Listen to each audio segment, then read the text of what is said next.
সঙ্গে এসআইআর পর্ব শেষে ইতিমধ্যে চূড়ান্ত ভোটার তালিকা বেরিয়েছে। আর সেই প্রথম তালিকায় নাম নেই, প্রথম তালিকায় অ্যাডজুডিকেশনের নাম উঠেছে এক যুবকের। আর সেই আতঙ্কেই গলায় ফাঁস দিয়ে আত্মহত্যার অভিযোগ করছে পরিবার। দক্ষিণ 24 পরগনায় উস্তির ঘোলা নোয়াপাড়ার ঘটনা। কথা বলবো, আনিস উদ্দিন রয়েছে সঙ্গে। আনিস, পরিবারের কি অভিযোগ, তারা কি বলছে, কেন মৃত্যু হলো এই যুবকের?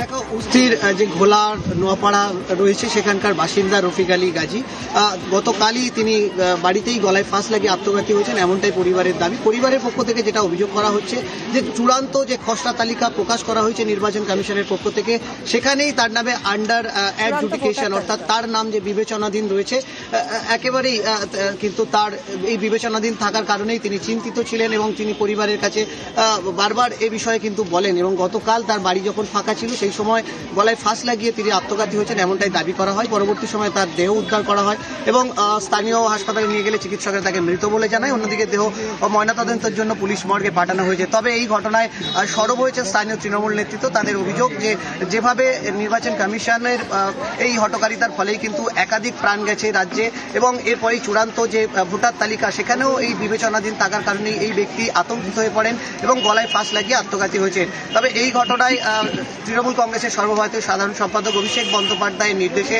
স্থানীয় তৃণমূল নেতৃত্ব এই মৃতের পরিবারের সাথে দেখা করেন এবং তাদের পাশে থেকে সব রকম যে সাহায্যের আশ্বাস দিয়েছেন। ধন্যবাদ আনিস উদ্দিন। আগে কিছু বলতো নেই, শহরের জন্য খালি ওই মাঠটা আসতো ধরে নিয়ে যাবে, আমার কেটে ফেলে দেবে বলে কালকে দুটো চাড়ালেন নে আর খামারে পেটে তার গোলায় দড়িয়ে দেবে এই শহর কাগজের জন্য। বলছি যে এই ওনার 2002 ভোটার লিস্টে নাম ছিল না, আমি সব সময় বোঝাতুন বলি তুমি এরকম করুনি ভাই, মেম্বার ভাই ওরা আছে ওনারা সোদা কোথায় বলে না, ওরা আমার সব তুলে পার করে দেবে, আমি তার আগে গোলায় দড়িয়ে মরে যাই। এসআইআর তো কদিন ধরে পুরো এত ভেঙে পড়েছে, আমাদের কাছে গিয়ে খালি জানতো যে কি ব্যাপার, আমার নাম কি করে ফিরে এলো, আমি এত কাগজপত্র সব জমা দিলাম, তাহলে আমাকে ধরে নিয়ে যাবে, আমি কি করে বাঁচবো, কি করে আমার বাচ্চাদের নিয়ে খাবো।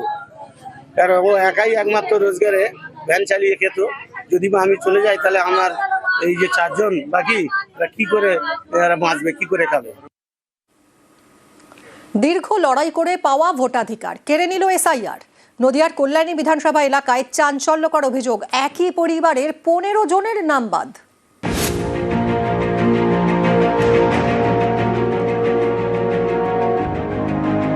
টোটাল আমাদের 15 জনা মেম্বার আছি, 15 জনাই পুরো টোটালি বাদ। আমরা তো একটা আতঙ্কে আছি যে সবকিছু পাচ্ছি কিন্তু আমরা নিজের ভোটের অধিকার, নাগরিকত্বের অধিকারটাই পাচ্ছি না।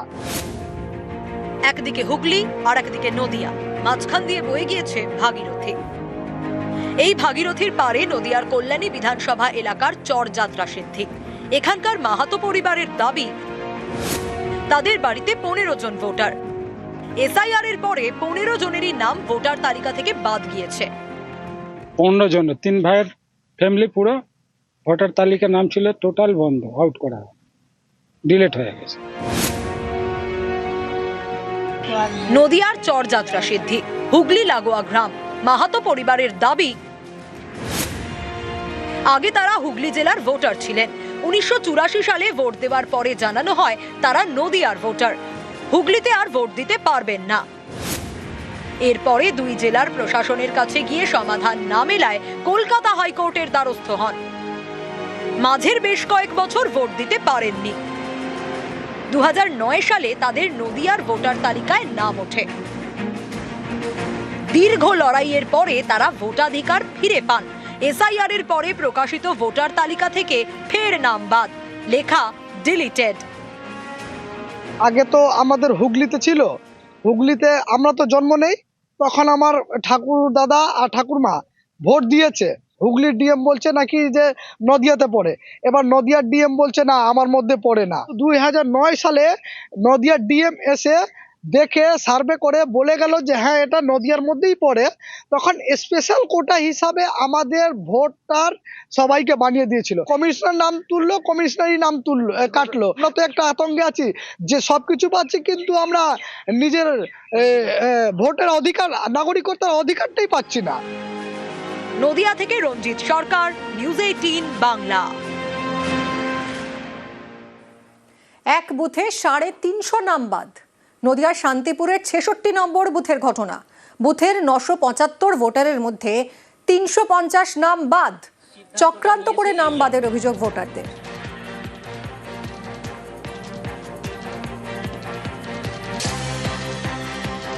350 জন মতন মানুষের ভোট বাদ গেছে। যে আমার পাসপোর্ট থাকাকালীন এবং ভারতবর্ষের যত ধরনের প্রমাণপত্রই তো আমার রয়েছে, যদি আমার বাবা বাংলাদেশীয়, এখানে জন্মেছি, আমার সমস্ত প্রমাণপত্র A to Z আমার এখানকারই রয়েছে। আমার তো ব্যক্তিগত ধারণা, যেহেতু এখানে বিএলও সেখানে জানিয়েছে ফর্ম 7 আমাদের বিশেষ কিছু লোকের নামে জমা পড়েছে, যেহেতু আমার সমস্ত ডকুমেন্টস থাকাকালীন আমার ভোট গেছে, সেহেতু মনে হচ্ছে আমার ব্যক্তিগত এটা চক্রান্ত করে আমাদের ভোটটা কাটা হয়েছে। সঠিক নথি না দেওয়ায় নাম বাদ বলে দাবি বিএলওর। অনেকের ম্যাপিং হয়নি বলে দাবি। কতটা ভোট ছিল, তার মধ্যে প্রায় 530টা মতো হিয়ারিং হয়েছিল এবং সেক্ষেত্রে দেখা গেছে 311খানা ফর্ম যারা কোনো রকম কোনো লিঙ্কেজ দেখাতে পারেনি। আমাদের ইলেকশন কমিশন থেকে বা বিডিও অফিস থেকে এখনো পর্যন্ত কোনো নির্দেশ পাইনি এটা কিভাবে সলভ করা যাবে। 2-4 দিনের মধ্যে যদি কোনো সেরকম নির্দেশ পাই সেটা অবশ্যই আমি গ্রামবাসীদের জানাবো। গতকাল রংখেলে গঙ্গা স্নানে নেমে তলিয়ে যান 4 জন। ভাটপাড়ার বলরাম সরকার গঙ্গার ঘাটে স্নানে নেমে বিপত্তি। 2 যুবক এবং 1 তরুণী প্রথমে গঙ্গায় স্নান করতে নেমে তলিয়ে যান। গঙ্গা পাড়ে বসে থাকা আরও 1 যুবক 3 জনকে বাঁচাতে গিয়ে তলিয়ে যান।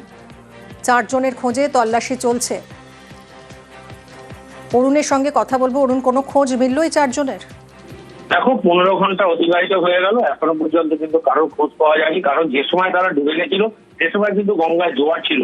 এই 3 জনকে বাঁচাতে গিয়ে কিন্তু যে সৌরভ সরকার যে লাস্টে ডুবে যায়, তাদের এখন পর্যন্ত খোঁজ চালানো হচ্ছে। কলকাতা থেকে ডিজাস্টার ম্যানেজমেন্টের লোকজন এসছে, ড্রোন দিয়ে তাদের বিভিন্ন ঘাটগুলোকে তারা কোনো জেটিতে আটকে থাকতে পারে বা কোনো কারণে অনেক দূর ভেসে যেতে পারে, সমস্ত জায়গায় তল্লাশি চলছে। এখনো পর্যন্ত কিন্তু 4 জনের 1 জনকে উদ্ধার করতে পারেনি রেস্কিউ দল।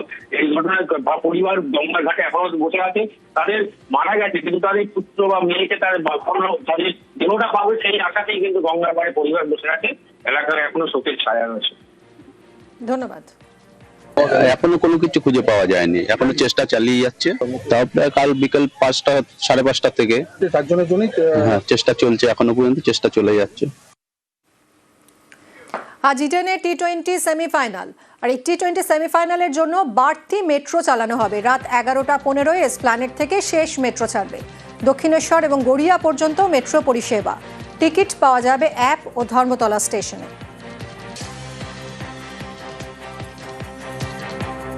নিউজ ফ্ল্যাশ নিবেদন করছে সাফেদ ডিটারজেন্ট পাউডার।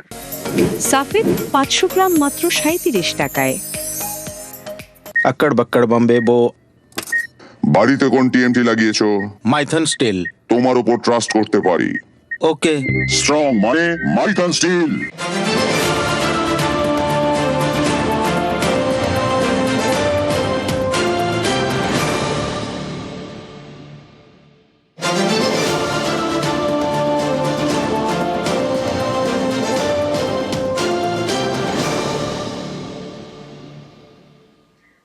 এসআইআর নিয়ে তর্ক বিতর্কের মাঝে এমন এক তথ্য উঠে এসেছে যা যথেষ্ট চাঞ্চল্যকর। সংখ্যালঘু নাম বাদ দিয়ে গেরুয়া শিবির লাভবান হবে বলে যারা মনে করছেন, সেই চিন্তা ধাক্কা খেতেই পারে এই পরিসংখ্যানে। এসআইআর এর পর প্রথম ভোটার তালিকা 28 ফেব্রুয়ারি প্রথম তালিকা প্রকাশ করে নির্বাচন কমিশন। পরিসংখ্যান অনুযায়ী 21 বিধানসভা ভোটে বিজেপি যেসব আসন জিতেছিল, অনেক জায়গায় সেই জয়ের মার্জিনকে ছাপিয়ে গেছে নাম বাদ এবং বিচারাধীন ভোটারের যোগফল। 21 বিধানসভা ভোটে বিজেপির আসন ছিল 77, এর মধ্যে বেশ কয়েকটি আসনে দলবদল হয়।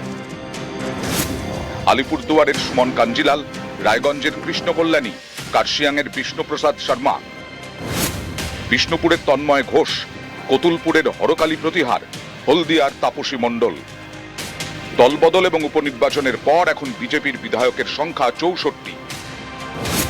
21 বিধানসভা ভোটে 64টি আসন মিলিয়ে বিজেপির জয়ের মার্জিন ছিল 9,50,054। এসআইআর এর পর এই 64টি আসনে নাম বাদের সংখ্যা 10,84,608। বিচারাধীন 4,66,182। অর্থাৎ বিজেপির জয়ের মার্জিনকে ছাপিয়ে গেছে নাম বাদ এবং বিচারাধীনের যোগফল। যেমন হয়েছে উত্তর 24 পরগনা এবং নদিয়ায়। এই দুই জেলার বেশ কিছু আসনে মতুয়া ভোট বড় ফ্যাক্টর, যে ভোট বিজেপির বড় ভরসা। পরিসংখ্যান অনুযায়ী নদিয়ার রানাঘাট উত্তর পশ্চিম বিধানসভা আসনে 21-এ বিজেপির জয়ের মার্জিন ছিল 23,128 ভোট। সেখানে বাদ গেছে 22,499 জনের নাম, বিচারাধীন 15,041। রানাঘাট উত্তর পূর্বে বিজেপি জেতে 31,782 ভোটে, যেখানে 8,322 জন ভোটারের নাম বাদ, বিচারাধীন 22,694। রানাঘাট দক্ষিণে বিজেপি জেতে 16,515 ভোটে, সেখানে উপনির্বাচনে জেতে তৃণমূল 39,048 ভোটে। সেই রানাঘাট দক্ষিণে 23,031 জনের নাম বাদ, বিচারাধীন 19,478। উত্তর 24 পরগনার বাগদায় বিজেপি জেতে 9,792 ভোটে, সেখানে উপনির্বাচনে তৃণমূল জেতে 33,455 ভোটে। সেই আসনে 40,225 জনের নাম বাদ, বিচারাধীন 13,459। বনগাঁ উত্তরে বিজেপির জয়ের মার্জিন ছিল 44,988। এই আসনে 33,979 জনের নাম বাদ, বিচারাধীন 12,296।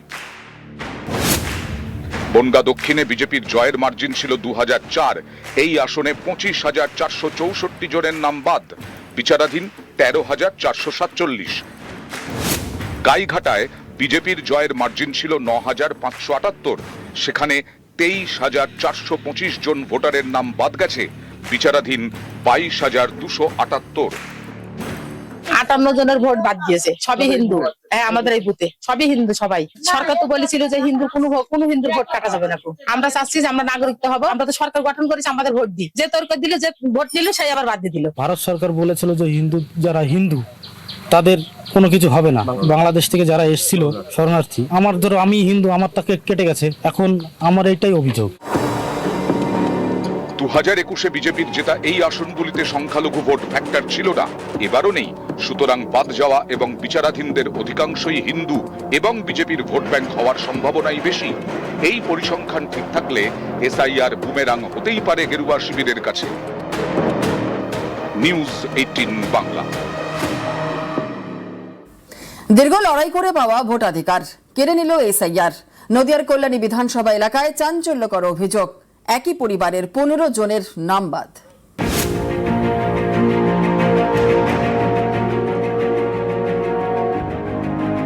টোটাল আমাদের 15 জনা মেম্বার আছি, 15 জনাই পুরো টোটালি বাদ। আমরা তো একটা আতঙ্কে আছি যে সবকিছু পাচ্ছি, কিন্তু আমরা নিজের ভোটের অধিকার, নাগরিকত্বের অধিকারটাই পাচ্ছি না।